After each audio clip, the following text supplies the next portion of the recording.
Dr. Kizza Besigye, four-time presidential contestant, atenga akulembera ekisinde kya PFT, a senior citizen, one can say, and many people describe him as one of the most respected leaders ku ludda oluvuganya government ne mu ggwanga okutwaliza awamu. He is here with us, ali mu studios. Ensonga nyingi zetugenda okubeera nga tutunuulira. There are quite a number of things that have happened for some time. Twalaba wano ekyabaddewo emabegako awo ng'omwaka guggwako, United Forces of Change nga Dr. Kizza Besigye y'omu ku abo bwe balemesebwa ebitongole ebyokwerinda okuteekateeka okusaba. But also we shall expand. Dr. Kizza Besigye amaze akaseera ng'ayogera ku human rights violation mu ggwanga lya Uganda. I'll be seeking answers okuva gyali. At the same time, we are asking, can the opposition really still stand amid allegations of infiltration by the President Yoweri Kaguta Museveni regime? I'll be asking these questions and Doctor will be giving answers. He's here. A very good morning to you, Doctor, and happy to host you on Baba TV. Thank you very much, Adam, and I'm grateful to Baba for hosting me today and other times in the past, but today is my very first time to be in the Baba TV studios, and I think you've done a great job in building a media house. So congratulations, and a very good morning to all of you, wherever you are joining us from onto this program. Happy New Year. I believe that you have started the year well.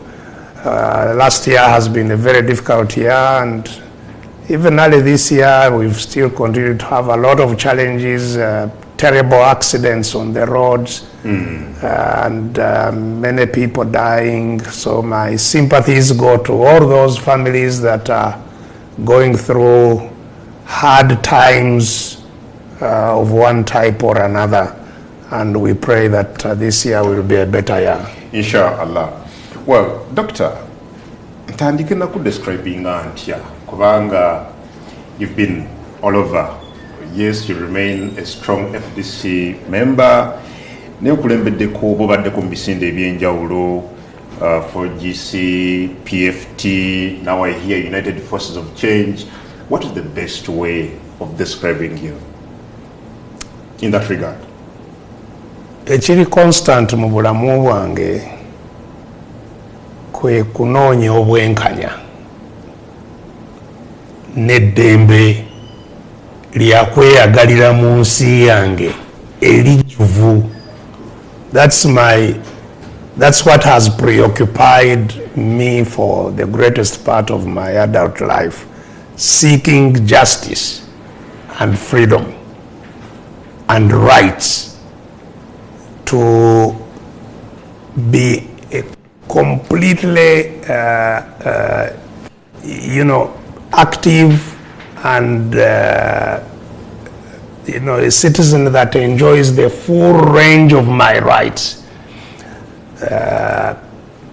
and the fact that it has consumed my life, and I'm 66 now, means that we live in a country that is perpetually short of that, short of justice, short of rights, short of freedom. And that is what has been my pursuit all this time. So what therefore explains the change of fronts for GC, PFT, United Forces of Change? So names can change, but the mission remains the same. Even NRM, my presence in NRM was for the same mission. My presence in NRA to fight in the bush was for the same mission. My presence in fighting NRM is for the same mission. So the mission does not change. And in any, long-term engagement, say if you are in a war may take a long time. The war we fought in the bush took 5 times. Some wars have taken 50 years, even longer. So in a war, there are many campaigns. Campaigns meaning that you plan an offensive, that you are going to attack and do this. And in a campaign, there are many battles. So you have a war, which in which war you fight many campaigns. You may have even many fronts in the war. You have a Western Front, you have a Northern Front, but it's the same war. You have the same objective, but with many fronts. Yeah. And in these fronts, you also have campaigns. So you design campaigns. You say this campaign will take us maybe 3 months. And in that campaign, you have battles, which are the actual engagements of fighting. Okay. So, in this war for freedom, for justice,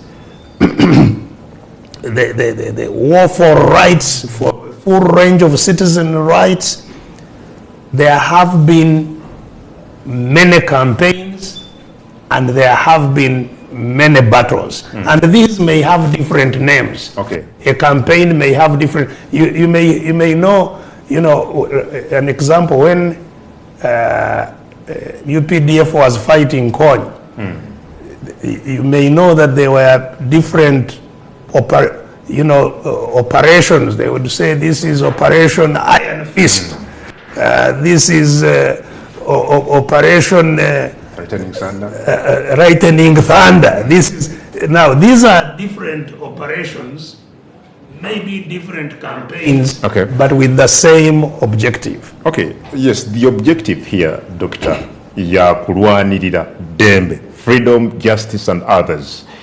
You have fought for these for some time now, more than nearly 30 years, one can say. And I'm wondering, how is this mission progressing?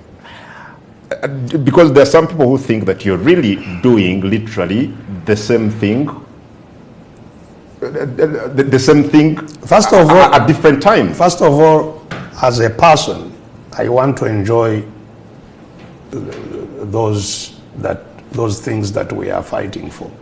I want to enjoy freedom. I want to enjoy justice. I want to enjoy my rights. But even as a society, it's important that these, these are achieved, that there is justice in society. So in as far as it may be a personal pursuit that I want to enjoy this, I believe this is a shared pursuit by all or most people who live in Uganda. And it has been a pursuit even before I was born, because Uganda was created by the force of foreigners. We were different nations. True. Busoga was a nation. Buganda was a nation. Bunyoro was a nation. Nkole was a nation. These nations were defeated by force, united by force without our consent, and ruled by force by the British. Our people fought before I was born. Fought for regaining their freedom, their rights, and their full range of, their freedom. And they succeeded. After 70 years to get out to the British, it took 70 years. to get out the British and to gain political independence. Now, since 62, it's now 60 years, people have been fighting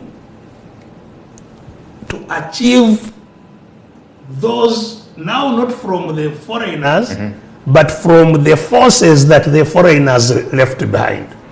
The guns that the foreigners left behind have been in charge of the country. Since shortly after the British left, the guns took over. The guns that they left, because Uganda army was created by the British. The army that overthrew Obote was created by the British. And since then, since 1962 up to now, no leader in this country has ever been raised to the office by the people of Uganda. Through the gun. Every leader has been brought by the gun. We have never removed anybody from office. That's true. Everybody has been removed by the gun. So the struggle to have a voice is not a struggle of Besigye. It's a struggle of Adam Kungu. Because you have never removed any leader from office. You have never taken any leader to the office.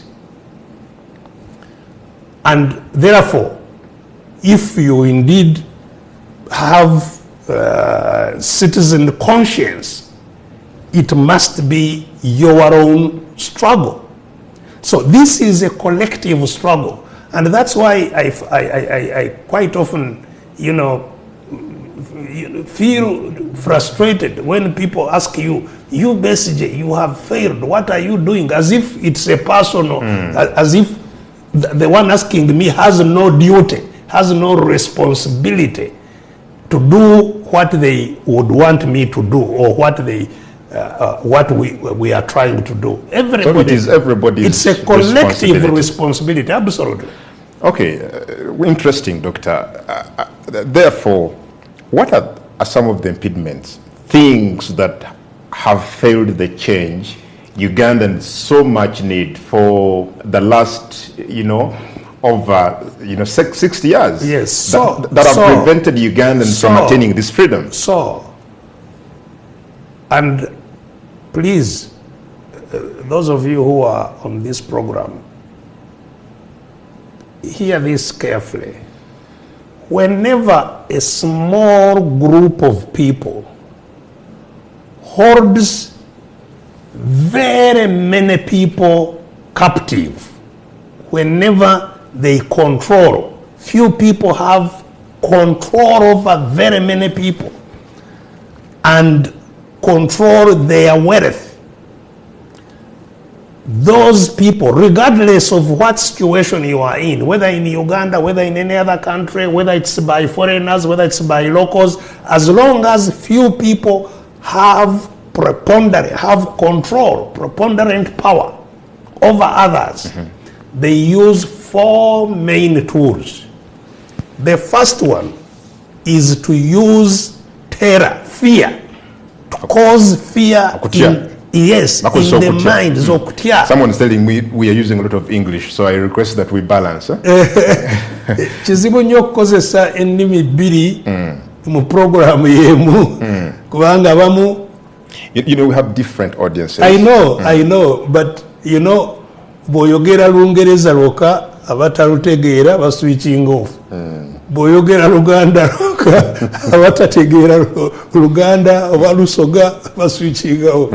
So but anyway, kyembadde ngamba nti ensonga nnya buli lw'osanga abantu abatono nga bebawambye abangi, bebalina obuyinza ku bangi, bebafuga ebyabangi, ebintu n'obugagga obw'abangi, nga abatono bebalina obuyinza kuboona n'ebintu byabwe, bakozesa amakubo ge gamu agasinga obukulu 4. Erisooka kutiisatiisa ennyo emitwe gyabo bebafuga, to terrorize their minds. Abantu ne bawangaalira mu kutya bagenda kunzita bagenda kuntulugunya bagenda kunsiba n'akatono kennina bagenda kukanzijako so omuntu n'awangalira mu kutya obutasobola kubaako kyeyekolera ekyokubiri kyebakozesa and ekyo ekibayambamu ekyo zemmundu ezo eziwamba okuteekawo okutya ekyokubiri kikozesebwa bwe bugagga buli bwe bawambye kubanga ekireetera abantu okulwana n'okuwamba abalala ekikulu ennyo ekyaleeta abazungu bawambe amawanga gaffe bugagga kuwamba ebyobugagga bwaffe n'abalala bonna abawamba ensi nga bano abawambye Uganda kyebawamba ekikulu bugagga bwe bafuga era y'ensonga lwaki ettaka lya Uganda lyonna lyali liyitibwa Crown Land. The land of Uganda under British rule was called the Crown Land. Nga lyonna lyali lya Queen wa Bungereza. Yali nanyini ttaka yali n'abataka.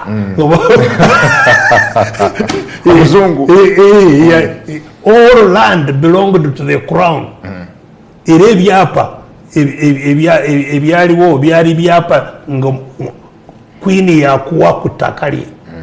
So bawamba obugagga nabano abaliwo bawamba obugagga n'ettaka nakati yensonga lwaki balitwa ekibba ttaka kyowulira kyakuwamba bugagga bw'owamba obugagga n'ettaka ligenderamu n'ebirala byonna sente ze batusolozaamu eza musolo toziinaako buyinza bazikozesa nga bwe bakola ki nga bwe baagala. So kati sente ezo lyekkubo eryokubiri eribayamba okwenywereza mu kuwamba abantu abo kubanga kitegeeza nti be basalawo ani anaafuna ani ataafune yofuna kyenkana ki bw'oyogera bulungi n'okuba engalo n'okuba engalabi ng'obasanyukira basobola okuwaayo ekineneko kati n'oli naye ali obubi alabye kyokoze olyoka ofune naye n'atandika okwetereeza nti oba oliawo naye banaakola ki naye banaamuwa. So the second is wealth is favors. The third one dispensing. No, the second kino kyembadde njogerako. The second tool ekikozesebwa kukozesa obugagga bwe bawambye to use the wealth they have captured to dispense favors so that people who behave according to what they want are given favors. And these favors are not just wealth but also jobs.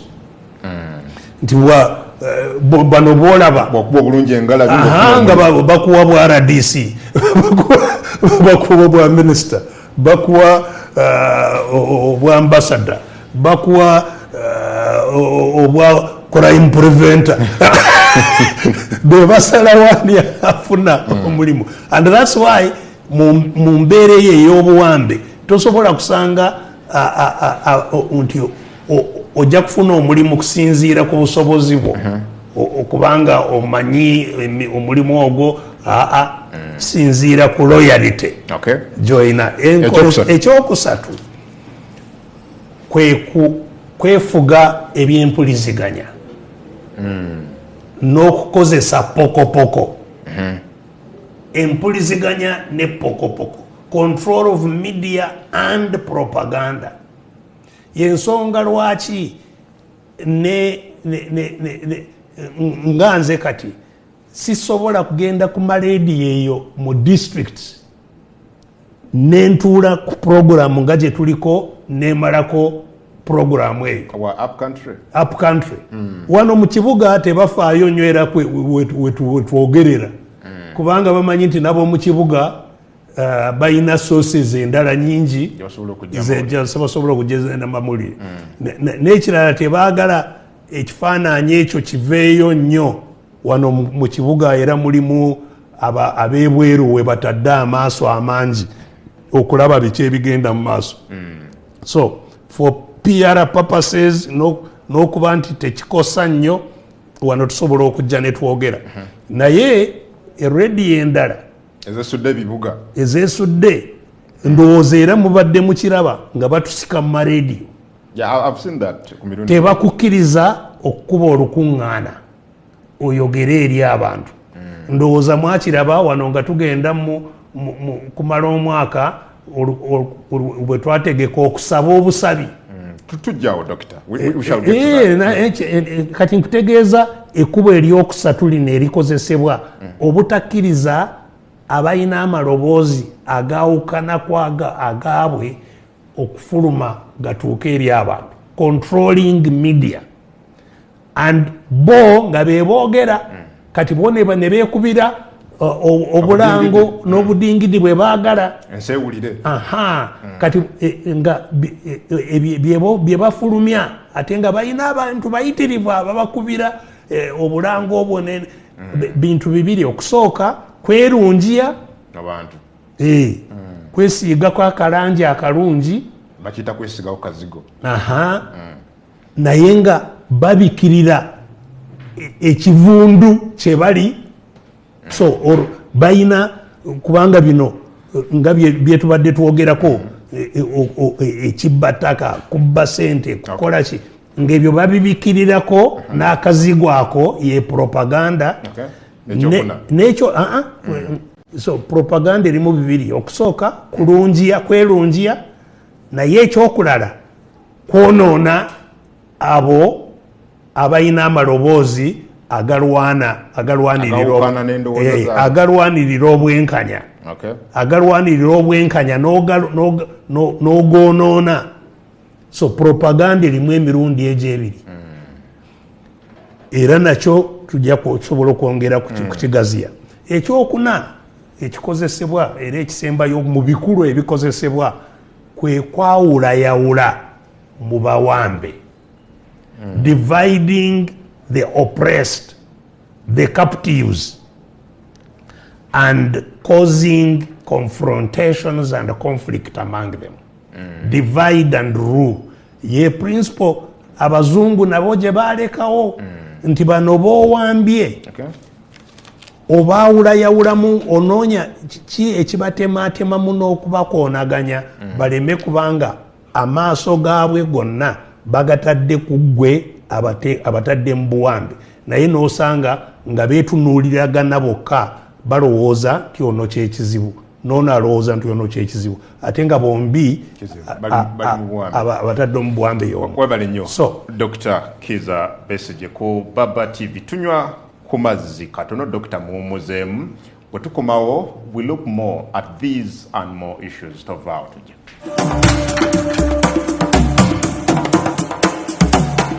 This is Hot.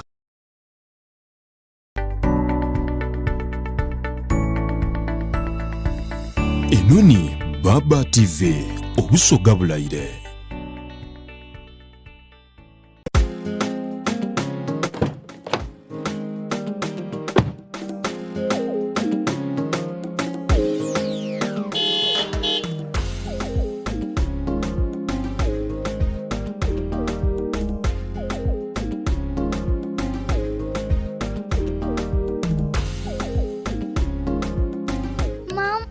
Is missing.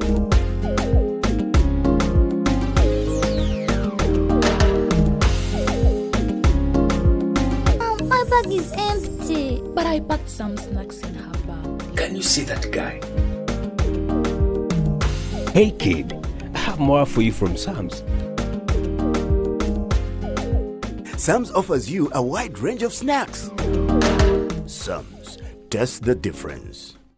Omuzadde ayagaliza omwana w'ebirungi kankwanjulire Landmark Junior School essomero erisinga obulungi ly'abawala n'abalenzi abava awaka n'ab'ekisulo. Tulina kindergarten eyoyoteddwa obulungi, abasomesa batendeke, endabirira, endiisa n'ebisulo by'abaana bigazi ddala. Eddiini y'emu ku mpagi ze twesigamako okubangula abaana, tutumbula ebitone mu kuyimba, mu mizannyo, mu katemba n'ebirala. Tulina emmotoka ezitumala obulungi okutambuza abaana abava awaka, okuwandisa okuwandiisa abayizi kugenda mu maaso ku ssomero lyaffe okuva ku nasare paka ku P7. Tusangibwa Zana ku Batabata miles 6 okuva e Kampala ku Entebbe Road. Ebisale byaffe byebyo ebisaanidde okumanya ebisingawo kuba ku ssimu zino wammanga. Landmark Junior School ku lw'omuyizi ow'omugaso eri eggwanga. Your money by choosing the right paint.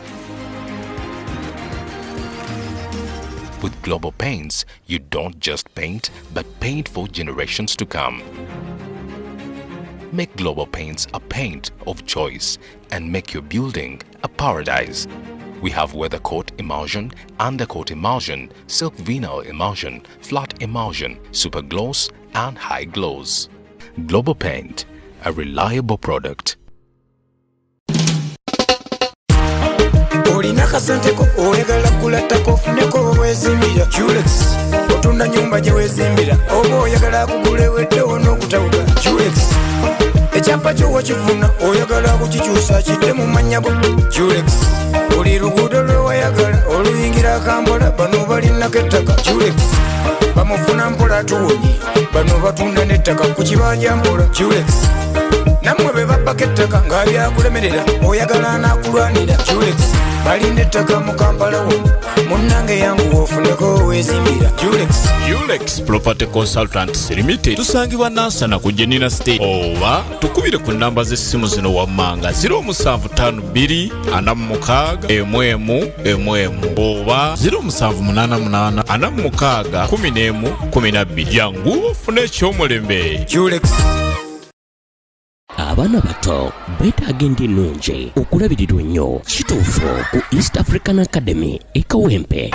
Ekyo kye bakola ssomero lyadde okukusa ne boarding ya nursery wamu ne primary lisangibwa Kawempe Mbogo Tura Road. Lirina basomesa butendeka obulungi basomesa secular wamu ne theology. Balina emmotoka ezitambuza abayizi, balina computer laboratory, swimming lessons. Ate nga bafaayo nnyo ne ku byemizannyo balya bulungi. Breakfast wamu ne lunch bagoberera amateeka ga gavumenti gamba ng'okunaaba engalo buli kadde, okusanitizinga, okwambala mask, okwetangira obulwadde bwa coronavirus, okuwandiika abaana bapya. Kati kugenderera maaso okumanya ebisingawo. Noti 7782 ne noti 75 ye East African Academy Kawempe Mbogo Tura Road.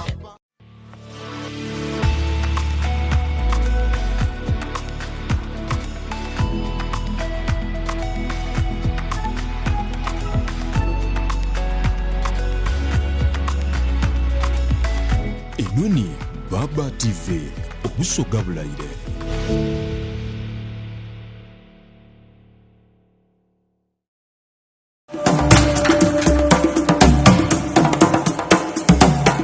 This is Hot.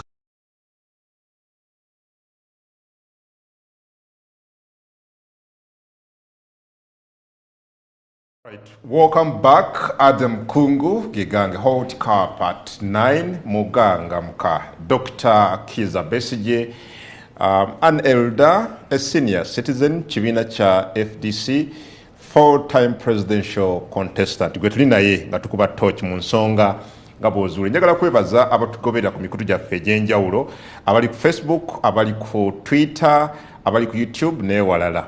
Mu ngeri y'enjawulo ndowooza neebaze mwannyinaze Dr. Stella Nyanzi, former MP contestant, kifo kya omubaka omukyalo wa Kampala, ngambye ku Nkwendi, and she has written a very interesting quote from what Dr. said, and she's saying, whenever a small group of people hold a huge group captive and control their resources, they use four factors nazimenya. Esooka, fear via military might. Number 2, patronage via resources dispensed as favors.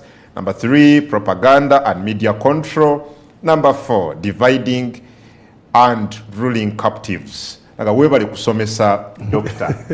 Yes, Stella Nyanzi bwati bwakugambye. Okay, Doctor, coming back to what we have just been discussing, I need to bring your attention to the question of whether actually you're not doing the same thing over and over again, and you expect different results as people who are spearheading the change that Ugandans so much need?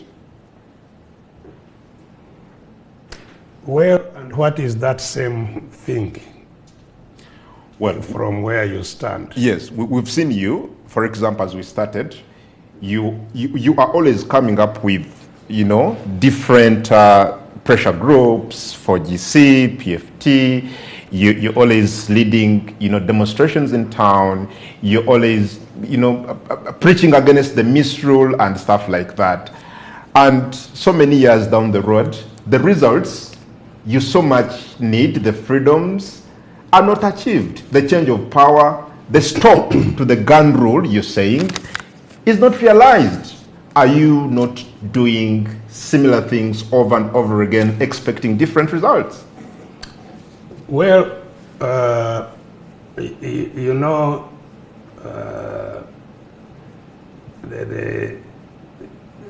those words have been used quite often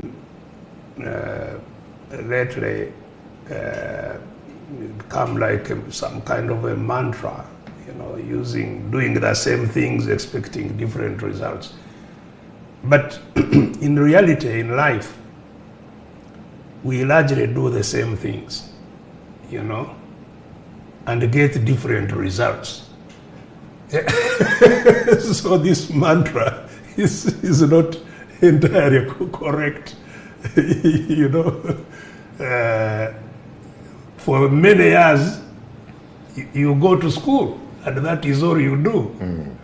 And you end up getting different results. And you get different results each time, No, in terms of the struggle. Yeah, but what I'm saying, even schooling is a struggle, It's a process of struggle. And, you go in the class, you fail, you repeat, you fail, you repeat again, you progress to another one, it takes years, but you are literally doing the same thing and achieving different things at the same time. If you are in business, it is the same thing. You wake up to go and make profit. Okay. That's all you do in your life. But you try this business, it doesn't work. You try this, but you are doing business to achieve profit. So and eventually you achieve the profit. Okay. So even in political struggles, we do pretty much the same things. We are just there, but the results are different because you are saying that, what I'm saying maybe informs those who are not informed and they get the message. Now, how many people get a message from each program? Because we are now here on Baba. How many people are on Baba? A number of them. Because others are on MTV, others are on NBS, others are on... So I have a catchment of people that may get the message I have talked about. So, even those who listen may not get the message at this sitting, they may hear, not quite understand. So it's a progress, it's works in progress. And there are three main steps that we want to achieve before we get where we want to get. The first step is awareness. People to become informed, to be seized with what their situation is. People know that they have trouble. They know they are poor. They know they can't get services. They know their children may not go back to school this year. The potholes on the roads are clear to them and so on. But to make sense of why that is so. So it has not been achieved in the last 20 and or so years? And how to get it. So you need to achieve a critical mass of people who know their situation, that we are in this because we are actually captive. Doctor, because our resources are taken away by a few people. That's what I need to understand, Doctor, that in the last 20 or so years, the awareness has not been achieved despite all these efforts you have put in. To the critical moment, and I've told you that that is the first step, one of three steps. So the first step is awareness, conscientization. For abantu okutegeera embeera gye balimu ekigireese na butya bwe basobola okugivaamu awareness nti tuli mu kizibu bwekiti kizze bwekiti kivaawo bwekiti. That takes time to get sufficient numbers of people abakitegeera bwe batyo, kubanga nga bwe nkugambye betwagala abatuwambye betwagala batuveeko tebatudde nakugambye tebatusobola kutukkiriza ebigambo bino okutuuka. Okola lukungaana ne bakutwala misinde nga tonaba nakwogera, ogenda ku lediyo ne bakufulumya. So struggle y'okutuusa obubaka obwo eri abantu abawera si kyekyangu nannyo bw'obanga aboogera abakola ekyo si beebanje nnyo. Singa otukwatirako naawe simanyi oba gwe okoma kubuuza ebibuuzo oba naawe oyagala ove mu buwambe naawe n'obanga weekolamu omulimu buli omujo. So eyo ye step esooka awareness. Na bino byonna byenjogeddeko nga bitegeerekese nti atuwambye atuleka mu buwambe mu makubo gano. So ng'abantu bategedde nti okuva mu buwambe buno tujja kuwangula okutya. Tulina okuwangula okutya, tulina okuwangula okugulibwa kitu kidogo. Tulina okuwangula okuzibwa amaaso olw'akasente. Tulina okuwangula ekyobutafuna mawulire n'okutegeera ne propaganda eri nti bwe baba boogera bw'owulira ofuna opondo ayogera, bw'owulira RDC ayogera, bw'owulira nti otegeere nti bino byayogera ekibimwogeza kusiiga kizigo ku byonoonefu. N'otegeera si kuwulira n'ogamba nti nakisomye mu New Vision kituufu nakiwulidde ku lediyo. Otegeere nti lediyo gy'okiwulirako kyava eryani, kyava wa mukozi waabo abawambye oba kyava wa mulala. So ebyo tulina abantu balina okutegeera babiwangule bawangule okutema atemebwamu. They must overcome, they must defeat fear, they must defeat the use of favors to compromise their leaders. They must defeat propaganda, they must defeat the divide and rule. So eyo step esooka. Step eyokubiri okubanga tuwangula kuva mu kino abali mu buwambi kwe kuba n'empuliziganya wakati wabwe. To have communication channels amongst the captives so that they can speak with one voice or act in a concert. Nti bwetubanga tulina kyemukiriziganyizzaako nti ffenna tusobola okumanya ekyokukola n'ekiseera kyetulina okukikoleramu, that we can act in concert. N'eddoboozi lyaffe tusobola okuligatta ne lifuuka ery'omwanguka. Ekyokusatu ng'ebyo bimaze okukolebwa tulina okuteekawo ebikolwa. We must take actions. Kati ez'okulwana kuva mu buwambe nga tutegedde tulina obumalirivu obuva mu kutegeera, tulina empuliziganya, kati tusobola okukolera awamu ebikolwa ebitujja mu buwambe. Actions. So ebintu ebyo ebisatu bye birina okukolebwa. Nakugambye nti abazungu okuva mu buwambe bw'abazungu kyokka kyatwalira emyaka 7. N'olwekyo tuleme kulowooza nti kati tumaze emyaka 6 nga tulwana kuva mu buwambe bw'abaddugavu. Twasooka bw'abazungu ne batuvaako, kati ne tudda mu bw'abaddugavu. Nabwo ate buno buzibu n'okusinga obw'abazungu, kubanga omuzungu ye wamutegereranga wala n'omanya nti oyo tatufaanana si waffe. Naye kati ono aba muganda wo naye nga ye mulabewo. So Doctor, mwe abaspearheadings enkyukakyuka eno abaspearheadings struggle ey'enkyukakyuka, okuleeta enkyukakyuka, yes. waliwo abakibateekako nti muwadde b'oyita abawambi omwagaanya okutuukiriza missions zaabwe, and this is explained mu ngeri nnyingi nnyo. Sooka ogambye nti mulina okubeera nga there are those communication channels ate ne mukkiriziganya and you take action collectively nga mmwe abeekolamu omulimu.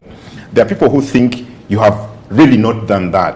Kyokulabirako tulabye nnyo nga leero mukkiriziganya ku position eno, enkya you take completely different directions with your colleagues in the opposition. And some people think it's you actually who are betraying the so many Ugandans that may want change. Not you as an individual, but I hear you. What do you make of that? Well,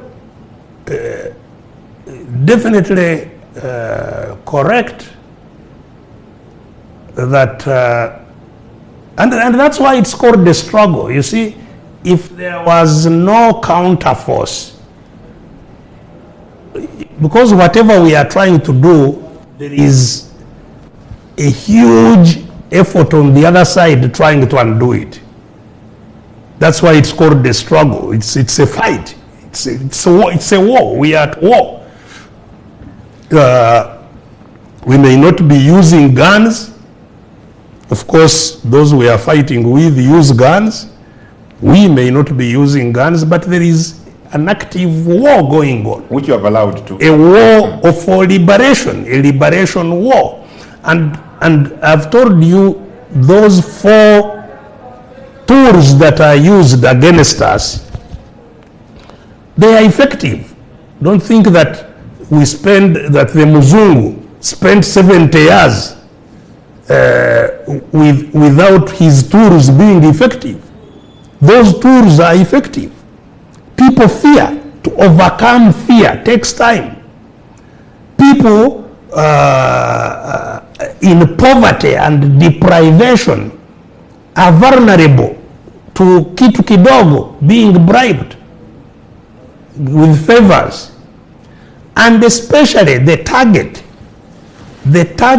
of all those 4 tools, the main target is the leadership of those who are seeking liberation. Yes. It is the leadership. That is the primary target. So all these 4 target the leadership. Yes, yes. And so many indeed break down. Those 4 break down many leaders. So that is a natural process. In the 60s, forget now, when you hear people, this one has defected, that one has defected. In the 60s, literally the entire leadership of DP crossed to UPC, the ruling party. Literally the entire. What people forget is that even when leaders have been broken, compromised, or actually physically removed by detentions and so on, it doesn't take away the reasons why they were in those leadership. The suffering of the captives. The suffering of the captives actually increases because what would be maybe giving some aspirin to the ordinary suffering is what is used to break down the leaders. So maybe if these favors or even now to come to this studio, I came being followed from home. Up to here? Up to here. Really? Yes, Muhum's and his group are down there. Really? Absolutely. In your parking here, he's there. You go down, you Muhum's is there? Absolutely. Now, so he woke up very early. By the time I left home, he's there waiting. There is a patrol car which sleeps somewhere there. All these people, I don't have a stone, I don't have a stick, I don't have anything, just my mouth coming with my mouth. But the money that is bringing Muhum's and his groups to follow us is the money that would put medicine in the hospitals is the money that we would pay a teacher to teach our people. So what, even as you see opposition leaders broken down, compromised, imprisoned, and so on, it, yes, may appear to be some kind of a success to those who are doing it, but strategically it is a big blow to them because the people down there become even more deprived, and as they become more deprived, they become more angry and more desperate, and that's how eventually the whole thing explodes. So listen, Adam, now we are this NRM government, for example, which the latest to capture the country, has been here for 37 years. Nearly 40. Yeah, 37 this month. These 37 years, look at where we are. Kampala looks like 1986. The whores, the what? They are bankrupt. All local governments have no money. Local governments are bankrupt. They can't pay their workers. They are borrowing money. Uganda's debt is up to the throat.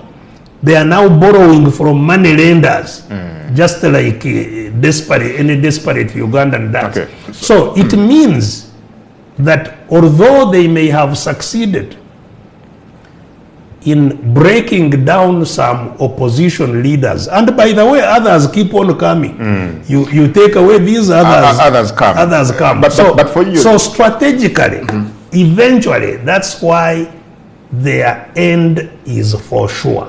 Doctor, they will go down. For you, you remain standing.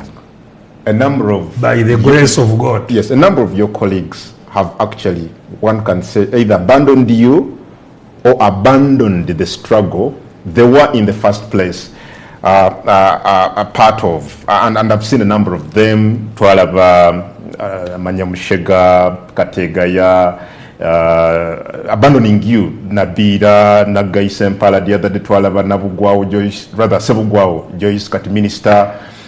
And should we really assume that Banobo Nabagenda, because of these four factors you've put forward, or perhaps there could be something they are running away from within where you sit in your position? Well, they are the best to talk for themselves. Certainly, I am not in their minds to know what do you think? What exactly prompts them. But as I have said, you know, those four factors, don't underestimate them. And especially when the struggle takes long, you know. But I have not had, I think, the majority of them, you know, take a person like Bet Kamya,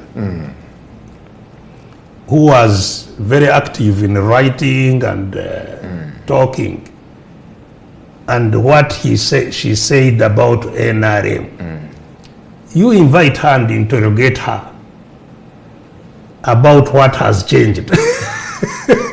It would be interesting to hear. You know, and I think you, the media, have a duty to the people to interrogate these people on what they said yesterday and what they now say. Whether personal rule has... Bet Kamya wanted to organize even a referendum about the excessive power of the president, and so she collected signatures and so on. Does she believe now that that has changed? So I don't think so. But you know, I am not in their heads. I cannot speak for them. But let me say this: that you know, even tactically. That's why I have no grievance against those who really choose to go. You have no grievance? No, because first of all, they have contributed to this struggle, and I appreciate that contribution. So if at some stage you say, I am no longer able to contribute, even if you go, that contribution itself remains. They are certainly better than those who never came at all. Those who have been on the other side. And I also appreciate that, you know, personal circumstances can lead somebody to make a personal decision for survival that I am... because you see, struggles are not about martyrdom. No. No, struggles... Yes, so you may withdraw in order to save yourself to fight another day. So if you're in the tight corner, I can understand somebody withdrawing. And Doctor. Yes. But before we do that, I need to take you back briefly to question your unity. Yes, these issues are there, but there are people who believe that Mwaba spearheading that, you know, you are actually not doing enough. The other day, Dr. Nakulaba never know bwe muli kudoluvuganya government. Ndoza twatu wakavamu by election oba ya soroti. Nga tugenda kukolera wamu, tugenda kusimba candidate yomu. By election ya Dakao, you fronted different candidates. Bwe twatu yingira kaluka biri abiri mugumu. There were efforts to unite and perhaps come up with a single candidate, and many Ugandans generally wanted to see Dr. Kizza Besigye supporting maybe Mugisha Muntu, maybe Robert Kyagulanyi Ssentamu, or otherwise that Bobby Wine is saying we are rallying behind Dr. Kizza Besigye or Patrick Oboy Amriat or any other candidate. That did not happen. When Ugandans needed you people to be together, to be united, you did not do it. We saw you the other day here in Zambia. We are united the forces of change and whatnot. When do you unite to bring the change the people want? Yeah, so first of all, as I have said, unity is fundamentally important for us to overcome the challenge that we have as a country. And that unity does not even stop at being unity of those you call opposition, because that label of opposition misdefines, wrongly defines the division in the country. Because there are many captives who falsely think they are in the ruling party, who falsely, you find them wearing yellow, but who are as captive as the ones in blue, in red, in whatever. Let me give you an example, which really pains me. Recently, there was an announcement about a structure of fees for private school system. If you are in a private education institution, you should pay up to so much. For kindergarten, nursery education, it was, I think, 960,000. We have that structure. If my producer could briefly get it for us as we head for break. 960,000, 1.6 million in secondary school, and so on. This is for Ugandans who go to that education. In the meantime, those who go to government schools, UPE, every child is paid for 10,000 for a year. The other ones is 960,000 for a term. What a contradiction. Those in UPE, as a country, we pay for our children in UPE 10,000 a year. That is 3,000 shillings per term. To educate our child. These children in UPE. This is the fee structure you're talking about. Yes. Nursery school, Aliku Baba TV structure, you capturing rather a new vision.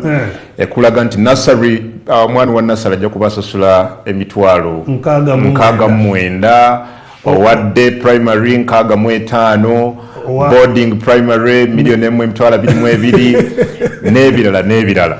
Kati, omwana oyo ava Munnayuganda ezo ze zimusomesa taamu emu, owaffe ali mu UPE 3,000 etaamu 3,000. Government is proposing bino yemusasulire 3,000. abali mu UPE abasinga abazadde baabwe ba NRM bambadde yero abazadde abaana basomera ku 3,000. So okugamba nti omuzadde oyo ayawukana nono owa NUP owa FDC olaba nti kiba kya bulimba. So okwegatta kwe twogerako si kwegatta kw'abali mu NUP ne FDC ne DP simanyi naki, kw'abantu bonna abali mu mbeera eyo, abali excluded nti omwana wasomera ku 3,000. Yensonga lwaki tebamala na P7 kubanga babeerayo ne balaba n'ekibatwala ku ssomero nga tewali ne babivaako. Twebale nnyo Dr. Kizza Besigye, tunywa ku mazzi katono bwe tukomawo. There are still many Ugandans that are bitter, especially Bob Nyini abaagala enkyukakyuka. Many of them are now bitter. They think some of their colleagues that are leading them have not given leadership, either they are compromised. Dr. Kizza Besigye byayogeddeko n'ebirala. When we come back, how do we get out of that? And also, is infiltration a reality mu bavuganya? Katuje.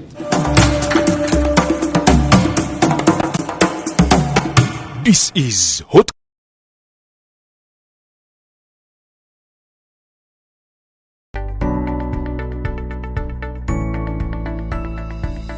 Enoni Baba TV obusoga bulayire.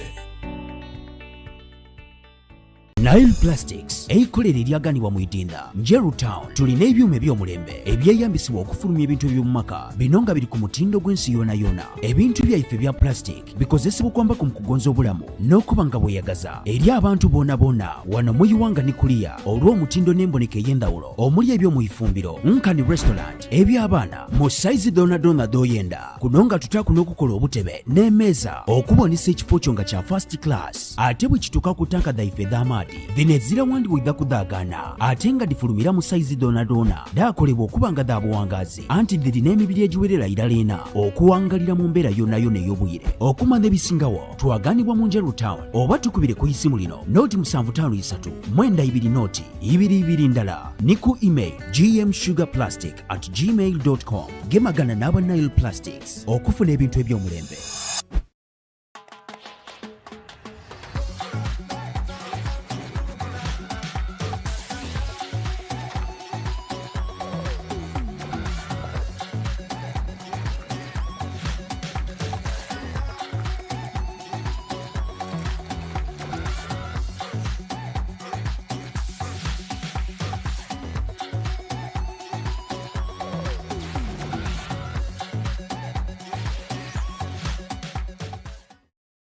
Kampala!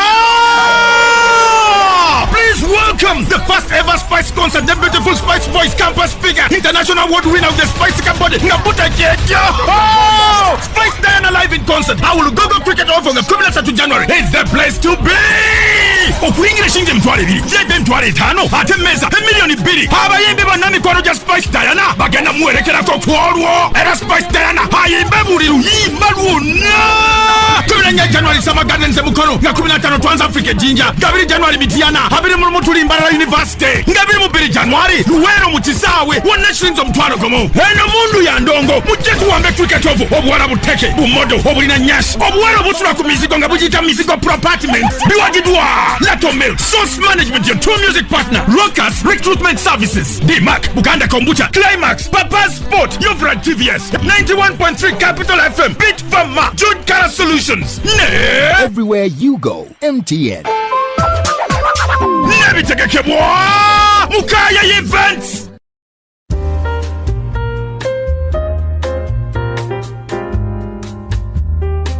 Diligence in every aspect. An impeccable hospitality. Experience the real meaning of comfort and relaxation. A variety of multinational cuisines. Peace of mind.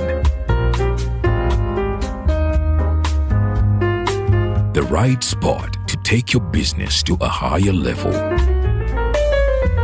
Spacious vicinity to move your soul and body in every direction. A wonderful moment to be cherished for a lifetime. Source Gardens Hotel, bridging the hospitality gap.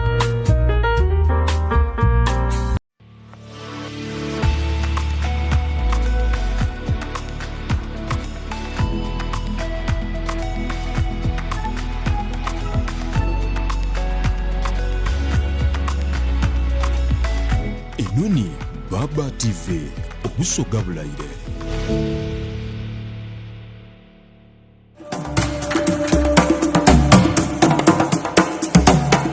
This is Hot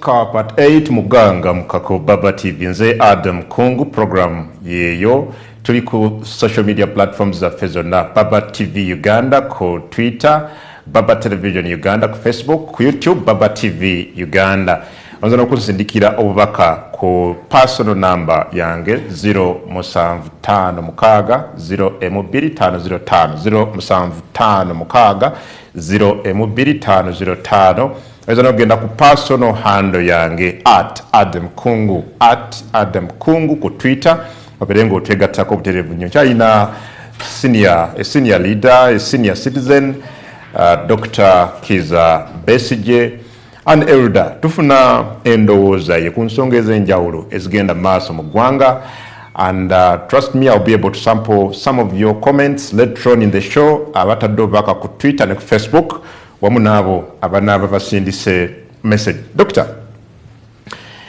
honestly there are people I've personally interacted with and people you have heard and watched yourself nga balina mweno ku balwana okuleetawo enkyukakyuka abali very bitter, very disappointed by some of you on the opposition. One of those people is Sir Simon Muyanga Lutaya, a renowned member of the FDC.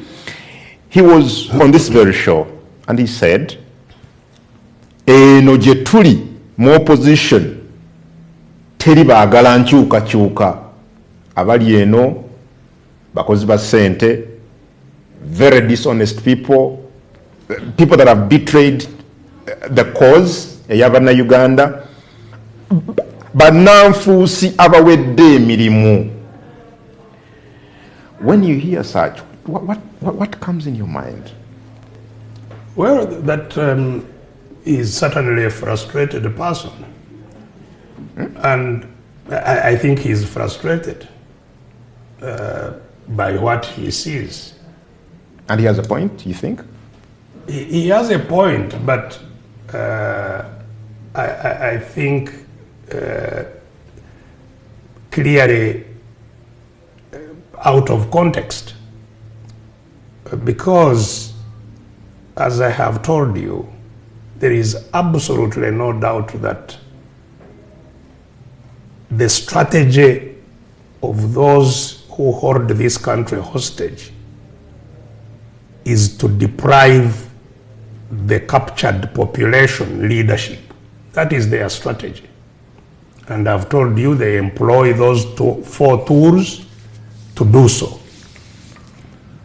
And actually, part of that strategy, the tool of propaganda, part of the message of their propaganda is to cause people to lose hope, to be despondent, to say nothing can save us. Because even the opposition who are, doing the leaders in the opposition who would help us to coordinate us to fight, if there is nobody who is still there, so where is the hope? Part of their propaganda is actually that you have no chance. Surrender so that you get whatever little we can give you. And you see that message repeated in many places. We are here to stay. Nothing will ever remove us. We are the fighters of the century. We are Sabarwani. Nobody, you must pass through the oven where we passed. You are wasting your time. So, unfortunately, the message of Muyanga Rutaya plays into that propaganda of creating despondency. And there are so many Muyanga Rutayas. Yes, Doctor. Yes, and Doctor. But the reality of the matter, as I told you, is that even when leaders are falling off, there is an inexhaustible supply of new leaders. Inexhaustible. I told you that DP in the 60s lost literally their entire leadership, including the leader of opposition, defected to the ruling party. But Doctor, from your heart of hearts, are you growing stronger as without the doubt? So you are actually becoming weaker. So how do you determine the strength of the liberation struggle? Is it by the numbers of people who are surrendering? Is it by the growth and the strength of the population that is deprived? How do you measure the strength? Because let me tell you, in 1996, that was the election that the junta first participated in. And Dr. Semogerere, who had been in the government without a party, because there were no parties allowed to function then, and had not been functioning for 10 years. Dr. Semogerere put up a very strong competition, and and that time many people had not woken up to the reality of people are still giving doubt, benefit of doubt to what they were seeing, and maybe trying to justify it. Maybe it is because the war in the north started, maybe this, that. But you have been seeing how the population against seeking change has been surging, 201, 211, 216, 221. That is the strength of the opposition, not the leaders. Leaders, and indeed many have been going off. Many have been in prisons. Many have been killed. But that does not stop. So the grievances, what determines the strength and the determination for change is the fundamental grievances, the injustice. As long as the injustice remains, you know, have you ever seen in Uganda, you know, hundreds of Ugandans, thousands possibly, living in internally displaced camps, not because of war, but because they have been evicted from their land. Yeah, I know a number of them. You know, yes. Who are now landless, living in huts. I know some currently in Chikube. In internally displaced camps. So, is that the strength of the junta? No. So the injustice, as long as the injustice exists, you know, why are they capturing people at night from their homes? You know, the drones going at night capturing people. Why? If they are strong, if a regime is strong and confident, why would they become an illegal entity, do illegal activities? Okay. You know, a rogue regime like we have now is the best sign of a declining junta. You know. Okay, interestingly, Doctor, more factors nennya z'otugambye. Kozesa tera, kozesa ebyobugagga okugula abantu n'ebirala, kozesa amawulire, media pokopoko, n'okudividing our opposition. You were actually part of what you're calling junta, and you actively brought it in power. A time came and you felt disappointed, you felt what they were doing was not right, and you came out vehemently. Up to now, you're opposing it. How do you respond to people who think that the message that opposed the regime he brought, now the opposition needs that message from within the opposition also come out and expose all the things that the opposition is not doing right at the moment? Well, I welcome it. Let whoever wants to clean what you call the opposition come up. But the good thing you see is that in the case of the opposition, or what you call the opposition, which I call the captives, they don't need a cleaner because they don't have power to use. And this is why, you know, I become disappointed when people compare what the junta does and what people in opposition or the captives do. Because the reason the junta does and gets away with what it does is because of the power of coercion, the power of force.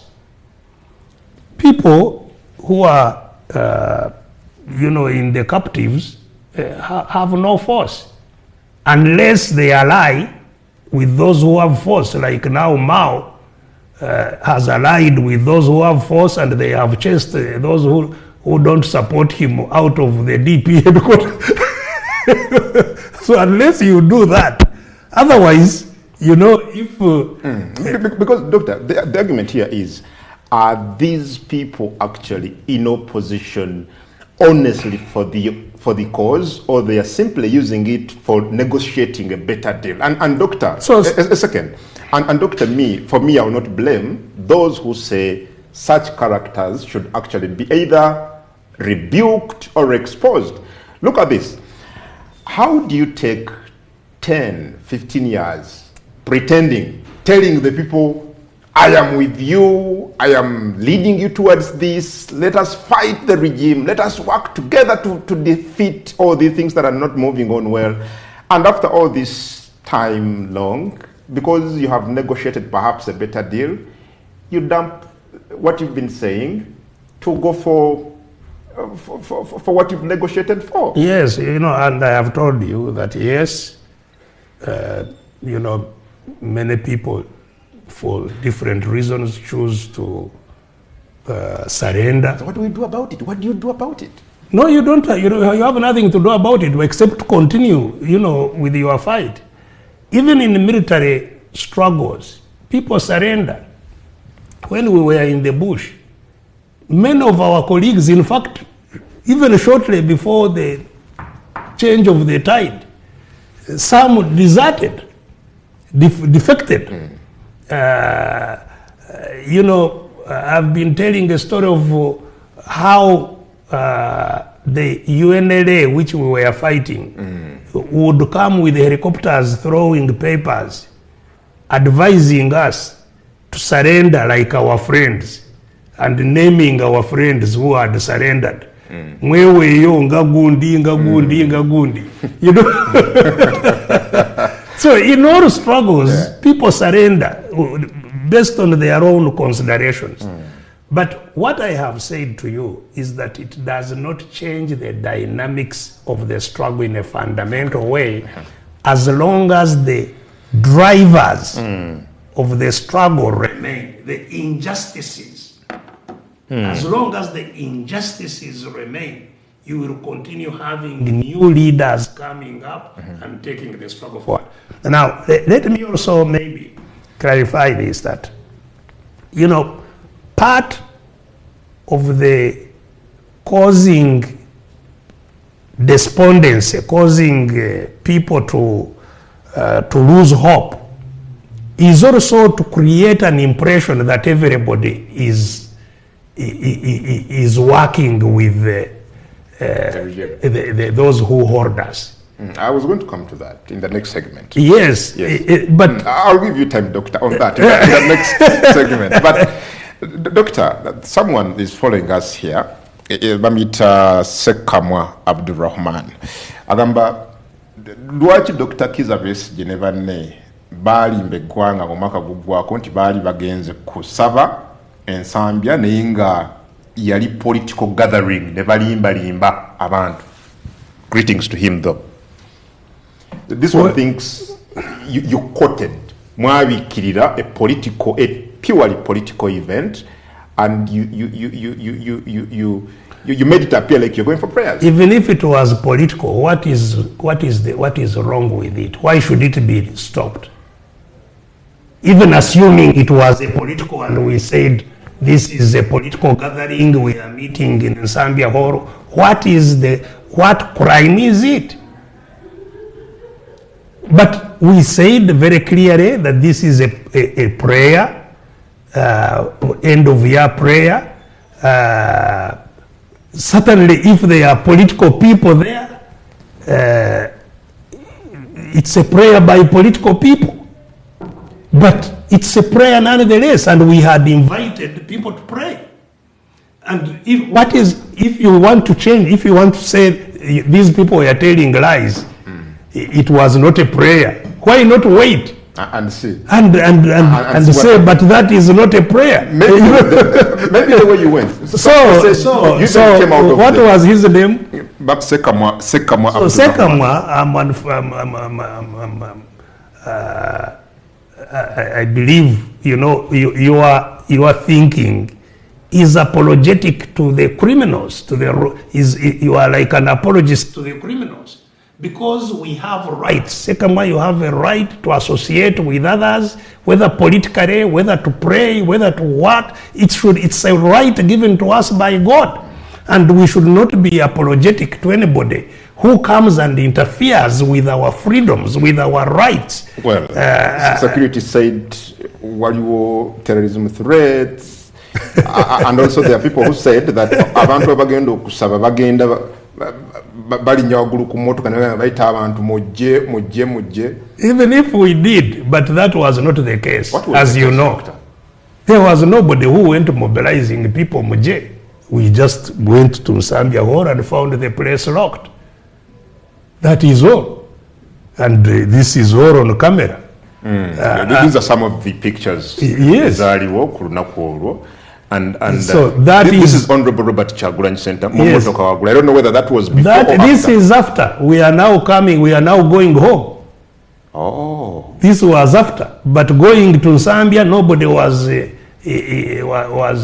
mobilizing anything. We just went quietly to Zambia, found the place closed, and we still prayed. You prayed? Of course, we still prayed outside the locked gates of Zambia. We knelt down in the on the sand and prayed. And I believe our prayers were as received by God as if we were inside the building. Maybe even more, because, thanks because the injustice was very clear. Doctor, again, let me take one more question. Okay. Ono kulubya Hozaifa. Yaganti Dr. Besigye. Okay. I think nga nawe ovunanyizibwa ku kulemesebwa ku opposition. And his argument is otaddewo centers of power ezenjawulo in a way that jeopardizes and weakens your own party. Ayogera ku bisinde ebyenjawulo ne offices wateekowa ne Katonga ne walala. Well, so first of asobola kubanga ina point ndowooza gye yeetaaga kunnyonnyolwa. Okusooka mu ffenna abaagala enkyukakyuka njagala tutegeeragane nti tetulina kukaanya, tetunaba kufuna okukaanya okujjuvu ate oba tetusobola oba oliawo okufuna okukaanya okujjuvu ku kkubo ki lye tulina okuyitiramu okutuuka ku kye twagala. Waliwo abantu nga nze abatalowooza nti akalulu kulwako kasobola okujja obuyinza ku baabuwamba na mmundu abakozesa eryanyi lyonna nga bwe baliraze okweremezaawo na mmundu nti akalulu kulwako, kubanga ze nkagenzeemu emirundi ena. In fact nafuna okukakasa nti ekyo tekisoboka luvannyuma lw'emirundi 3. Ogwokuna nagendamu nanjawulo kubanga era nagenda 2016 nagenda nga neetooloola mu Uganda nga ngamba abantu nti temuyina kalulu, sizze kubasaba kalulu kubanga temukayina. Mbasaba twekolemu omulimu tusobole okufuna eddoboozi, temulirina. Naye buli obusatu twali tuyina endowooza egamba nti oba oliawo singa twetegeka bulungi, singa tuzimba amaanyi ku mirandira, singa tufuna bacandidates abeesimbyewo mu bitundu byonna, singa tukola kino, singa tukola kino, nti oba oliawo tusobola okusika obuyinza buno tubugjeyo. Naye kuyitamu ebyo ebisatu okulonda okusatu kwe nayitamu nenkakasa nti obuwambi obutuusiddwa ku bitongole byonna ebya gavumenti byonna ebiri mu buwambe tekikyasoboka okukozesa ebitongole ebyo kubanga emirimu gya gavumenti gyonna gitambulira mu bitongole. Tekikyasobola kukozesa ebitongole ebyo okuleetawo enkyukakyuka. Nti electoral commission, nti akakiiko kabyabakama, nti kalangirire nti mwami Museveni awanguddwa, nti ne bwe kamala okulangirira nti mwami Museveni akkirize ajje Kololo awo obuyinza omulala nga alayira agende adde mu mmotoka yagende nga bwe tubiraba mu mawanga amalala. Ekyo nakikakasa nti tekisoboka. Kuva 2011 kwe kutandika okuteekawo amakubo amalala ag'okwekolamu omulimu, ebye twayitamu walk to work, biki tuteekewo amakubo amalala kubanga akalulu kulwako tekajja kukikola. Ekyo nze kwe kukkiriza kwange. And you still have that conviction? Absolutely. Ekirungi nti kati ne ffenna abasinga obungi mu bibiina ebirwanirira enkyukakyuka, abasinga obungi ekyo nakyo kati bakkaanya nakyo. Kyekiri kyewawulira nga kitugatira kwa Hotel Africana ne tufulumya ekiwandiiko ekyawamu ekigamba nti akalulu tukalabye tekakyasobola era twegasse tuleetewo twekolemu omulimu gwa ngeri ndala era obadde ogamba nti ekyo kyo kibadde kitya kikyatambula n'amaanyi nno tekitudde n'amaanyi nno mwatulaba era e Nairobi nga twegatiddeyo okutangaaza embeera gye tulwana nayo abamu ne babuuza lwaki mugenze ebweru kati bakyezzeemu bokka kubanga oba tosobola nakukkiriza abasaba onokkiriza otya abalaga ebikolobero byo ensi yonna.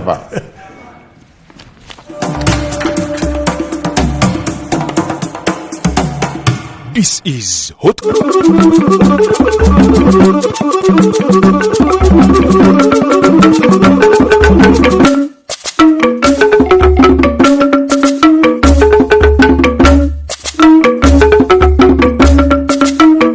Eno ni Gangamuka ku Baba TV.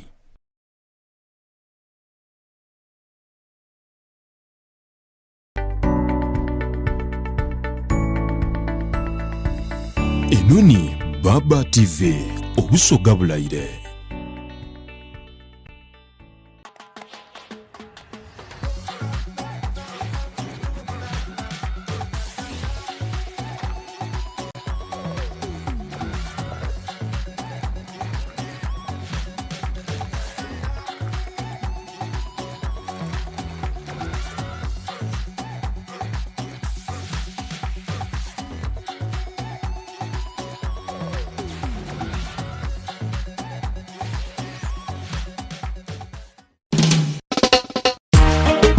Nakasenteko oyagala kulatako funeko obwezimbira Julex otunda nyumba gye wezimbira oba oyagala kugula eweddewo n'okutawuka Julex ekyapa kyo wakifuna oyagala kukikyusa kidde mu mannya go Julex buli luguudo lwewayagala oluyingira Kampala bano balinako ettaka Julex bamufuna mpola tuwonye bano batunda n'ettaka ku kibanja mpola Julex namwe be babbako ettaka nga byakulemerera oyagala n'akulwanira Julex balina ettaka mu Kampala wonna munnange yangu ofuneko wezimbira Julex Property Consultants Limited tusangibwa Nansana ku Jenina State oba tukubire ku namba z'essimu zino wammanga 0752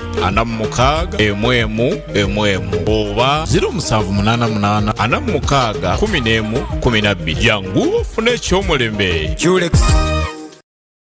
Abagluta Lounge, Mabirizi Complex, Level 5, Shop 19, twelusanga tuva munda. Uyagala kweruka, kubalansinga, kutoninga, kuglowinga, ebizigo byakucha, oyina binnamakula, mugaba, enkanyanya, mbalabe, black spots, tuyina ebyuma ebigeza akabina ne hips, ojetolina, odayolina, ebyuma ebijjako mugaba, tattoo, enkovu, binnamakula, oyagala gejjamu obakoga, tuyina ebyuma ebisala olubuto, n'emikono, nga tetunnakolako, tusooka okukola skin testing, ne tukwekennenya obulungi. Gwatwagadde tukubire ku simu yaffe 0751 80 36 16.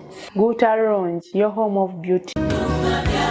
Nabbi Harriet Bukuwa owa Praise God Church Gaza bulamu abayita munna abantu ba Mukama mujje tusabireko wamu ku Lwokubiri n'Olwokuna jangu mu counseling ng'enetandika kuva ssaawa emu ey'okumakya paka ssaawa 8 ez'omutuntu ate ku Lwokutaano jangu mu deliverance service ng'enetandika kuva ssaawa 11 ez'akawungeezi paka ssaawa 1 ey'akawungeezi.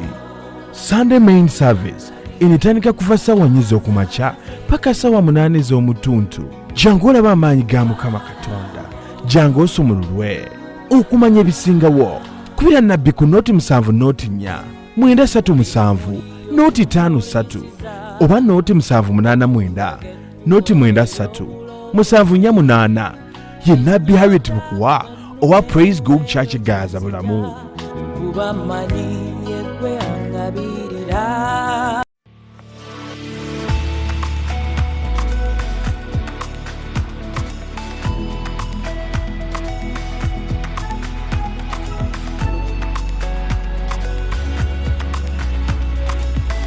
Enoni Baba TV obusoga bulayire.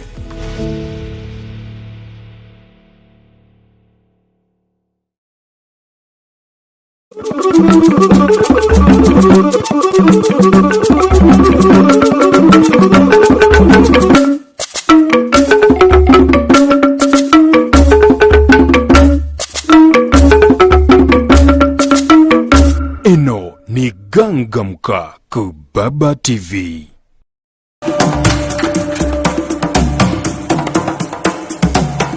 This is Hot.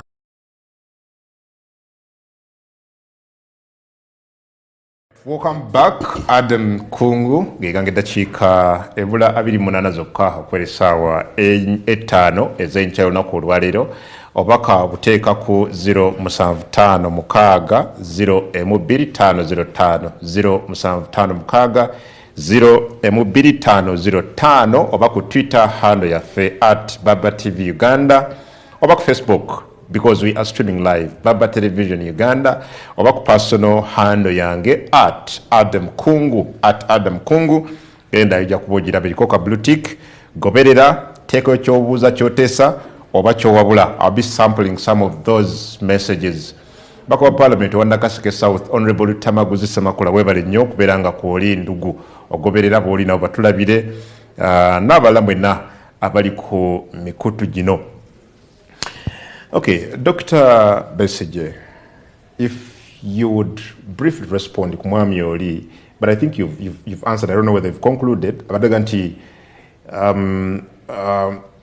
otaddewo different centers of power, but I think you've sufficiently answered him. Well, kukiwumbawumba ndowooza ekikulu ekitategeerekeka mu bantu abalala kwe kumanya nti waliwo ebibiina by'obufuzi byo nga ekigendererwa kyabyo ekikulu ky'ebibiina kwe kuwagira abagenda mu bululu n'okubategeka bavuganye fe era nga kyekyamuzijja mu bukulembeze obwa FDC kubanga nali nkyali mukulembeze mu FDC 2012 when I stepped down. Abamu kati tebamanyi nti maze emyaka 10 nga sikulembera kibiina kya byabufuzi. Abamu bakyampita president wa FDC naye nalekulira 2012 nakikulemberera emyaka 7. Okay. Kati ekyandeetera okukivaamu kyali kyakwagala tufune ekisinde ekyawamu kubenga ekibiina nka bwe nkugambye ebibiina byo wakati w'ebibiina bivuganya. FDC evuganya NUP, evuganya DP, evuganya NRM, evuganya ebibiina byonna ebirala. Naye nga ffe abalwana okuleetawo enkyukakyuka nakugambye ffenna tulina okwegatira wamu. So kati awo bwe tubanga tunoonya ebisinde bitugatta. Okay. Abamu bakiraba ng'ekireetawo power center naye ng'ebigendererwa byanjawulo. Power center n'ebisinde bino bye twegatiramu si byakunoonya kalulu, tekinafuya kibiina, si byakunoonya kalulu, si byakuvuganya bifo. Tolibulirayo nti ono candidate wa PFT wa red card. Nedda fe omulimu gwaffe twagala oba oli wa movement oba oli wa DP oba oli waki ojje tusonge ku nsonga tuleetewo enkyukakyuka. Nkoyanza Dr. Mu dakiika esigaddeyo singa tusobola okozesako eddakiika 5 oba 6. I need to pick your thoughts Dr. Kubiriwo kati mu ggwanga. I've heard myself some of the people in government I've interacted with abali mu regime abagamba nti babasensera dda mwenna abali mu opposition era nga kino bakijja ku kibaluwa kyessaagala tumalireko nnyo biseera ekigambibwa okubeera nga General Salim muganda wa Mwami Museveni yennyini kukiwandiika era nga alaga nti waliwo enkolagana ey'amaanyi ye babadde nayo ne Mwami Lukwago who is your close friend and ally mu byobufuzi. I don't want us to go into the merits of these notes, but I want us to respond or to discuss issues to do with infiltration. Naddala nga tulina history ojjukira mu 2014 abamu ku bavuganya bwe bagambye okubeera nti baafunanga n'amafuta okuva ewa General Kayihura eyali omuduumizi wa police then. How big is this and how is it? What's the reality? How feasible is this? First of all, mu lutalo ekyokulwanyisa ekimu eky'amaanyi kwe kuyingira kusensera mu abo boolwana nabo n'obayingiramu n'obakoleramu emirimu eri bwe baba nga baagala n'okubaako kye bakola n'oba nga wakitegeera nga tebanaba kukikola. So it's a standard nti buli lwolwana ate bo abantu kati batunuulira abasensera eno muffe tebamanyi nti waliwo n'abasensera eri. So it's both ways. It's two way. Hey, kati wali owulira abamu nga bagamba naye Besigye ono ava atya waka nga bamwetoolodde abantu bonna balumbye wali enkambi waliwo abasirikale abatabalika ne bamulaba mu tawuni atuuka atya naawe oba wasensera.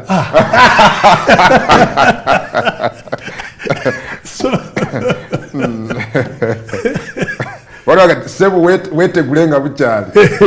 So kikola enjuyi zombi. Naye njagala abantu baffe abatuwuliriza nannyo kati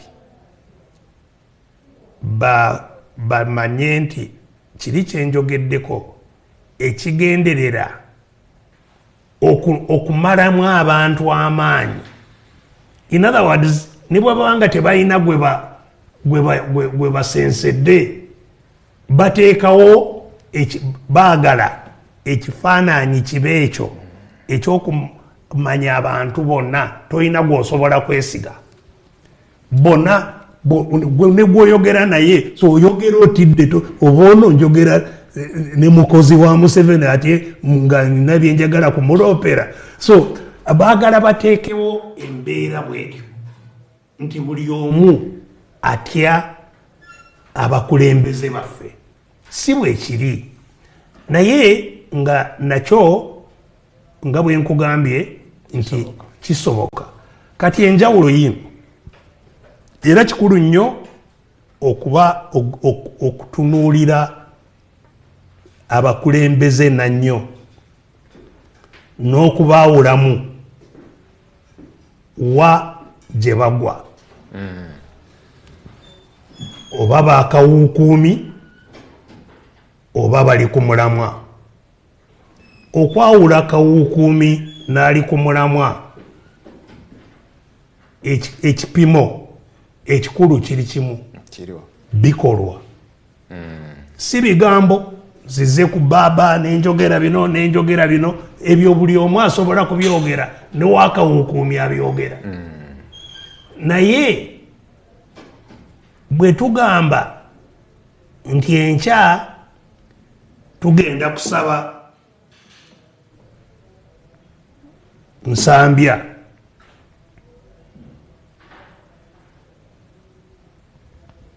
balumbyewo bagambye teri kugenda,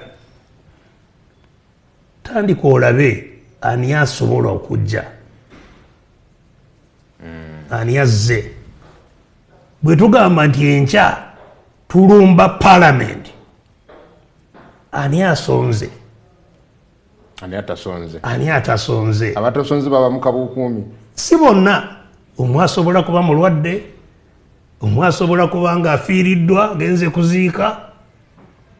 Naye kyenkugambye tandika kulaba ebikolwa, ofune pattern y'ebikolwa. Yene ekulaga kawuukuumi n'atali ki kawuukuumi. Kati ku nsonga ng'eyo gy'obadde oyogerako eya muganda wange Salongo Elias Lukwago wa Kampala, omuloodi omulimu gwazze akola wano mu kibuga gwa kulwanirira bannakibuga, abantu aba bulijjo abali mu buwambe, batembeyi, ba boda, ba taxi, ab'obutale, abali mu gundi maduuka gamwaga wansi, biki emisolo byazaalwanako wano ng'entalo z'amaanyi ekibbattaka eky'omu Kampala kati ebikolwa ebyo byebisalawo tolowooza nti bannakampala babadde balwana nnyo bakomyewo olukwago ne babasiba ne babakuba ne babatta nga balwana emirundi gyonna bamujja mu ofiisi betulwanyisa ne bamujja mu ofiisi mu bumenyi bw'amateeka ne kooti nekkiriza nti bamujjamu mu bumenyi bw'amateeka naye ne bamuwandulamu ne bamusibira ebweru kumala myaka 3 n'ogamba nti oyo abadde akolera oba oli mulalu so kisinziira ku bikolwa si bigambo bikolwa kubanga nakati n'ekisitudde bino era bikolwa ebyo entalo zaalimu ez'ababoda wawulira nga bayise olukiiko ku KCC olw'abakulembeze ba boda bakole ebbago erifuga entambula ya boda naye ne balukuba ne balusaasaanya bigeneddwamu kumwonoona of course si kumwonoona kwokka naye n'okuyisaawo ebyabwe kubanga nga baboda abo babajjeemu sente nyingi nakati babadde babasoloozako emitwalo 6 simanyi gyakola tezirina teeka webazisasulira tebalina enkola yonna ezitambuza ezo zonna slash funds kujja emitwalo 6 ku bantu emitwalo ng'ebiri sente ndeka sente empitirivu so ebyo zentalo zalwana wali eri ettaka lyowulira nti baagala kugula ettaka obukadde 10 obwa dola ate nga bwebiri eri usaafi bagigula simanyi obuwumbi bumeka olutalo lwe yalwana ku usaafi n'ebirala byonna bino kati bowulira nti sale kubanga sale ejjukira ye kenyini emirundi simanyi giri emeka nga yeetonda enguzi ye kenyini mu mukono gwe neetonze n'alekulira ne ofiisi ku lw'okulya enguzi sale kati omuntu omuli w'enguzi mu butongole yes muli wa nguzi mu butongole kubanga kino nkyogera ku mpewo bwe mba ndi mulimba ampaabire muli wa nguzi mu butongole naye nga era bamukukusa yakulembera sente ezinagoba obwavu muli w'enguzi mu butongole yakulembera sente ez'okugoba obwavu era sente zonna ezaali mu NADS ezaaliwa zonna bazikuŋŋaanya yazikulembera muli wa nguzi so kati nabino owulira mu NSSF entalo ezirimu NSSF era zakujjayo sente nti simanyi abakuba kasooli ab'ebyuma bya kasooli simanyi biki era obuwumbi bwe olutalo nakati NSSF sente z'abakozi nakati tezirina mukulembeze tewali mukulembeze wa NSSF nga bwe watali gavana wa banka kati kumala mwaka mulamba awali sente wonna Okay, Doctor akadde kaweddeyo eddakiika 10 ezisigaddeyo as a former senior military officer, since I've got this opportunity to have you, I cannot let you go without hearing your views ku bizze bibeerawo oba ebikolwa ebya General Muhoozi Kainerugaba either this week or last week actually, Minister wa Uganda avunanyizibwa ku nsonga z'amawulire, I think ndowooza ye senior government officer gwe naakalaba sofa avaayo boldly agamba oyo byakola bikyamu biri illegal, and I'm quoting him verbatim. What Muhoozi is doing, General Muhoozi is doing is illegal. Who said? Minister Chris Baryomunsi. That was last week, and I have him on record. What do you make of the writings, statements of General Muhoozi Kainerugaba at a time when some of his supporters think that he should be the next president of this country come 2026? Oyo nno gw'ogambe Baryomunsi yabyogera abadde afa mu weekend eno era bamukimeeyo ewaabwe bino biringa byabigira lwakuna bamukima n'ennyonyi nga atawa kuve kanungu kati ali mulago musabira awone kubanga simuyinaako obulabe bwonna naye ku nsonga gy'oyogerako of course ndowooza ekisooka mwami Muhoozi oba General Muhoozi byabadde akola kimu ku byekiraze nti ekibadde kyogerwako era ndowooza n'omuloodi kye yali ayogerako kye bagamba nti kyavaako bino kwe kulaga nti eggwanga liri mu buwambe bwa famire ya mwami Museveni. Famire yewambye ensi, so famire eri waggulu w'amateeka teri wansi w'amateeka. Famire ya mwami Museveni eri waggulu w'amateeka, yeteeka eri waggulu, the sovereign. Tekwatibwako mateeka agatukwata ffe, kubanga jjukira nze baali bantwala mu kooti marshal 9/9 n'enkumi 2 olw'ekiwandiiko kye nawandiika nga saakitwala mu mawulire, nakiwandiikira abakulu era n'enkibawa, naye nekirabikira mu mawulire. Si nze ngenzeeyo mu mawulire, kye nawandiikira abakulu nekirabikira mu mawulire, nekiriikinga mu mawulire, ne bantwala mu court marshal kubanga ndi munnamagye njogedde ku byobufuzi. N'abalala walaba Tumukunde era naye bamusiba emyaka simanyi 10 ayogedde, ye yagenda ku leediyo, nze saagenda ne ku leediyo Sejusa n'abalala. Naye ono n'atayogera na bya mawulire ku Uganda na bya bufuzi ku Uganda yokka, n'agamba nti agenda n'okuwamba ensi endala, n'ensi n'esattira ekyaleetera ne mukama we ate kitaawe okwetonda, naye era n'amulinyisa eddaala,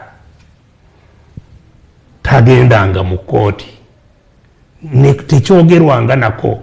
Ate jjukira ayina kamanda amufuga, kamanda w'amagye CDF. Kamanda w'amagye tasitulanga eddoboozi n'omulundi n'ogu. Pulezidenti yatuuka ku kwetonda CDF, deputy CDF bonna basituse kati tebogerangako n'ekigambo neki nakimu. So tosobola kugamba nti waliyo CDF, taliyo. Anti kyengamba kifaananyi bufaananyi, kino kyekiraga nti waliyo ekifaananyi kya CDF naye mu butuufu taliyo, nti waliyo deputy CDF mu butuufu taliyo, nti waliwo ekitongole ekikulira empisa mu magye tekiriyo. So kimu ku byekiraze kino kyekyo nti famire butuufu ddala yawamba ensi. Ate ne mwami Sale oba General Sale okuvaayo, kubanga omuloodi agambye ekyo kyeyagamba nti bano bawamba ensi. Olaba ne vice president ne bali bafukamire gye bali, ekyo kyekyamugjayo. Naye mu kuvaayo kati omuloodi yaga nti akozesa byobuyinza, akozesa kati mu kuvaayo oba era kubanga isi balinga batabivu, kati neyerabira ekimuteereddwako, kati n'awandiika nti naawe nze kutaddeyo.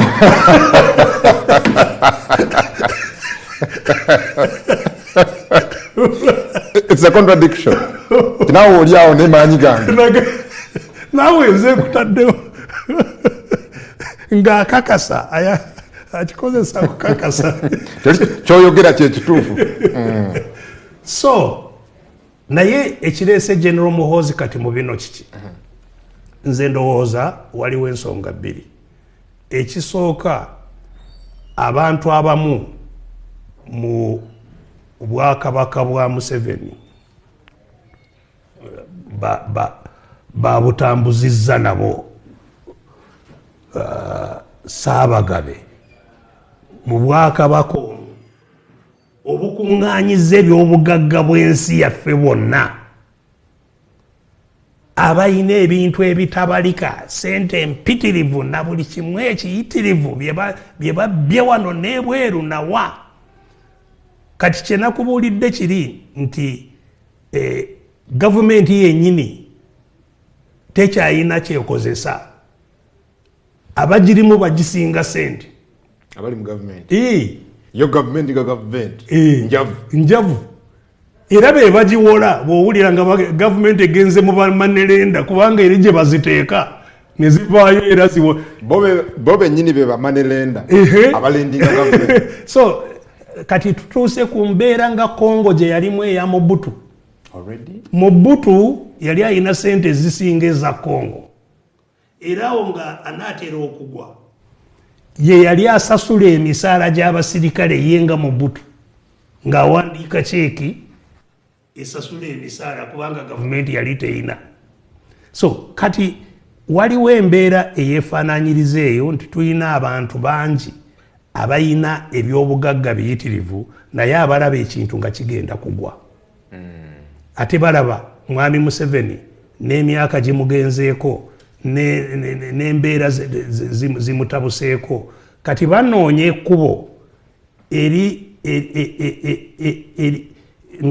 ng'omusota bw'ogulaba guvudde mu ddiba ne guleka eddiba ekadde ne gutambula ng'omusota omuto eddiba livu kati baagala kuggyamu eddiba ly'omusota lisigale kati guno gulabike ng'omusota omuto ogweyubudde ogukyagenda mu maaso. Kyekigeze waliwo abagezaako okupanga ekintu bwe kityo ate nga bakiraba nti kisobokera mu muhoozi nga beeyambisa ekyokugamba nti kati generation change kati tuvudde mu generation eri era ndowooza kyekimu ku bikulaga lwaki ebivaako mwami muhoozi yennyini kati naye okwesambaza ebya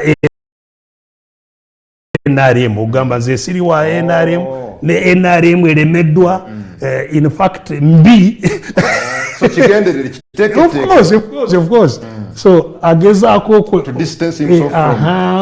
kwefuula kipya ng'agenda kati kuleetawo enkyukakyuka nabana abakooye abali muffe abamu bano abatalengera ensonga bulungi nabo bagambe ti biri bikyaganye wakiri mpozi tukwatagane noono oba oliawo tunajjamu enkyukakyuka ne bwetaba eri gye twagala. So ekyo kyekimu ku bye bagezaako ndowooza okukola mu kino. Ekyokubiri era kyensembyayo yes kwe kuleetawo era abantu okuddamu okulowooleza mu kalulu kubanga era bakikola buli kalulu kugezaako okuleetawo mbeera ki esobola okuzza abantu mu kattiro kubanga it's the killing ground.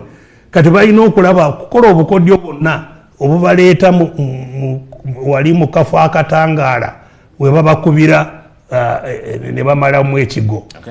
So kati nga bwe nkugambye balaba nti eggwanga teri akyalowooleza mu kalulu nti kajja kutaasa eggwanga. Kati kino kyekyakuzaamu amaanyi abantu oba oliawo nti 26 waliwo ekipya ekisobola okuva. Webale nnyo Dr. Kizza Besigye abasinisa oba Katwere Burhan webale nnyo gambye kwendi mbatumidde mwebale Dr. yebale kugusa nsonga. I also don't believe but it can be it's true wise people focus on lukwa. Okay webale nnyo onagamba mwebale kuweereza ye Mwabula John Philip Omyobe bwatyo, Charles ogambye kwetuli, Dr. Stella Nyanzo ogambye nti Salim Sale olina okay kale nabala mwebale nnyo mwenna abagenzi maaso n'okubeera nga mugoberera kadde kange kaweddeyo Dr. nja kusaba nga nsalidde obutafuna bubaka obwo ne tusobola okubudda mu mpozi osobola okubunsindi I'll forward them to you Dr. obuli important osobole kufuna amakubo agabuddamu. Okay. Ansaba tumalirize mu ddakiika emu. Okusooka mbeeyanza okunkyaza era bannayuganda mbalekera ssuubi mwaka guno 2023 nga bwe mbagambye kye tuzze tulwana nakyo nze nkiraba kiyunga era keekadde tuli bamalirivu okulaba nti buli omu yenna ayagala enkyukakyuka ajje twegatte tulumbe tusobole okwetaasa kano keekadde 2023 mubeereko era mbaagaliza emirembe n'obuwanguzi mu mwaka guno mukama abampeera emirembe. Amina wabale nnyo ali ku Baba TV. You can keep the conversation moving ku mukutu gwaffe gwa Facebook. Genda ku Baba Television Uganda Facebook, ku Twitter kyekimu Dr. Kiza Besigye wanafuna akadde ajagenda ku mukutu gwe gumwogo asobole okusoma comments zammwe n'ebimutadde bingi. I've seen there are very many comments. He'll be able to pick some of those and response ku platform yonna gy'anaabasazeewo naye nga nze Adam Kungu tiimu yonna Sir Simon Muyanga Lutaaya, Lukia Mpoza, Doreen Mwesige, ku kamera tulina Shafik, mu control tulina Kaliowa, ate ne ku social media era yonna gye tuli tugenda kukoma wano leero tubaagaliza olunaku olulungi akuume jambo.